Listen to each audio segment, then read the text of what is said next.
Hello મિત્રો, હું છું દેવાંગ ચૌહાણ. મારા બ્લોગમાં તમારું હાર્દિક સ્વાગત છે. તો દેવાંગ બ્લોગ્સ તમે જોતા હશો વિડીયો મારી. તો આજે એક નવા વિડીયો લઈને આવ્યો છું બ્લોગમાં.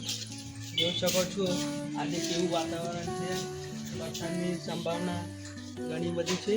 અત્યારે તો બધા ખેડૂતો ડોગનમાં પડે છે ધરું પાડવામાં. તો બધું ધરું અત્યારે થઈ ગયું છે. અમુક ધરું એનું છે એટલા માટે વરસાદ પડે પછી ધરું પાડીને બધા ખેડૂતો પોતાના ખેતરમાં ડાગર રોપશે. તો અત્યારે તો એવું છે ડોગર રોપે પછી મોણસ મળવાનું બી સંભાવના ઓછી હોય, તો એ જાતે જ આપણે ડોગર રોપવી પડે. મારું એક્સપિરિયન્સ તરીકે હું તમને અનુભવ બતાવું કે મારા એક નાનું ચાયડું ખેતર છે, તેમાં માણસો ના મળે તો હું મામી બે ને એક બીજું એક ત્રણ માણસો ભેગા થઈને ડોગર રોપેલી. તો એવું બધું ઘણી રીતે એવું બની શકે કે માણસો નહીં મળતા અને ટાઈમ થઈ જાય છે ડોગર રોપવાનો. તો બધા ફેમિલી ભેગા થઈને રોપે છે. મોટા મોટા 20 વીઘાવાળા જમીન હોય ખેડૂતો, એ અલગથી બીજા ગામથી માણસને બોલાવે છે.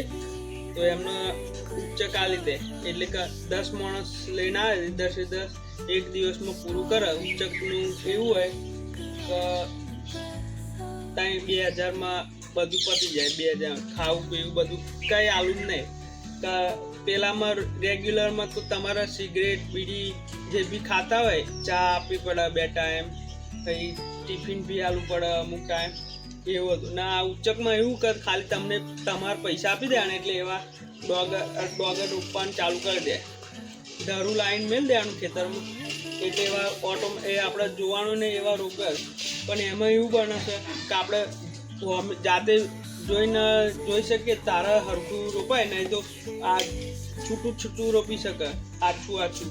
એમાં તમને તકલીફ પડે પાછળ કે ધરું ડોગર થાય પછી તમને ખબર પડે કે આ તો ડોગર ઓછી રોપી, એમ જાડું રોપી નહીં. આ જે રીતા કાચી જાય કામ કરે છે એમ. તો હું ટોપિક ચાલુ હતું મારું ડોગરનું. ઉચ્ચકવાળા કરે ને એમાં એવું હોય નુકસાન બી હોય ફાયદો બી હોય. કે તમારે ફાયદામાં એવું કે તમારે ટિફિન નહીં બનાવવાનું, ચા નહીં લઈ જવાની, કટ મસાલા પડેકો એવું નહીં લઈ જવાનું. આ નુકસાનમાં એવું કે તમે ડોગર રોપી એ ઉચ્ચકવાળાને આપી તો એવા એમના જાતે રોપસ, એમનો ટાઈમ પૂરો થાય એટલે એવા જતા રહે. અડધું પૂરું થઈ ગયું હોય તો બી જતા રહે. હવે ઉચ્ચક એવું કે આપણે ત્યાં હોવું જરૂરી હોય, સામે જરૂરી હોય, એટલે કે ધ્યાન રાખાય કે કમ્પ્લીટ ડોગર રોપે છે કે નહીં રોપતા. હવે બીજું કે આજે હું લચકાબાજી લેવા ગયેલો. તો લચકાબાજીનો 2 મણના ભાવ કેટલો? 2400 રૂપિયા લચકાબાજીનો. તો એ મારા ખેતરમાં લચકાબાજી કરવાની. કેવી રીતે કે મારે આજે પશુપાલન રાખતા હોય એમને જરૂર પડે તારે એવા એક પાડ્યું વેચવાનું હોય 1200 રૂપિયા એવું. તો એમને હું વેચી શકું 1200 રૂપિયામાં એક પાડ્યું.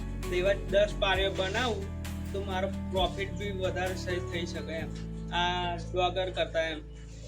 એટલે કે ડોગર એટલે કે અહીંયા ડોગર પાકતી નહીં, અહીંયા રેતાળ જમીન હોય એટલા માટે હું લચકાબાજી કરું છું. તો આજે ગયેલો પીઠાઈ ગામ, અહીંયા ગાડીથી 2 મણ લચકાબાજી લાવ્યો. તો એનો ભાવ હતો 2400 રૂપિયા.